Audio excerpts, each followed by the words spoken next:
అందుకే తీర్పు సమయంలో నిజమైన తీర్పు సమయంలో నిజమైన ఆనవాళ్ళ. అందుకే నేనేమన్నాను, ఇది తీర్పు సమయము, ప్రభువు దినము. సుప్రీం జడ్జ్, ఉన్నతమైన న్యాయాధిపతి బయలుపరచబడ్డాడు. కింద చూద్దాం.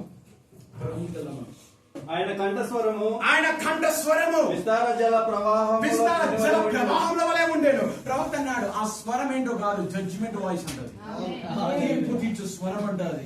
కానీ ఆయన స్వరం ఎలా ఉందంట, జల ప్రవాహ ధ్వని వలె ఉండేది. ప్రకటన 17వ అధ్యాయంలో జలములు దేనికి సాధించారు? జనములకు. అనగా ఈ జలములు ఎవరో కాదు, మనుషులు. ప్రవక్త నాడు ఇది సేవకులు అయ్యున్నారు. ఈ సేవకులలో నుండి జల ప్రవాహ ధ్వని వెళ్తున్నది. అది ఏంటో తీర్పు వర్తమానాలు వెళ్తున్నాయి. ఇప్పుడు నేను ఆ జల ప్రవాహంలో ఒక జలం లేదు. ఒక చర్చిలో ఒక్కొక్క మనుషులు ఉన్నారు అన్నమాట. వీళ్ళంతా మేమంతా ఎవరు తెలుసా? ఆ స్వరం యొక్క జల ప్రవాహములు. కానీ ఈ యొక్క జల ప్రవాహం నుండి ధ్వని వస్తుందంట. ధ్వని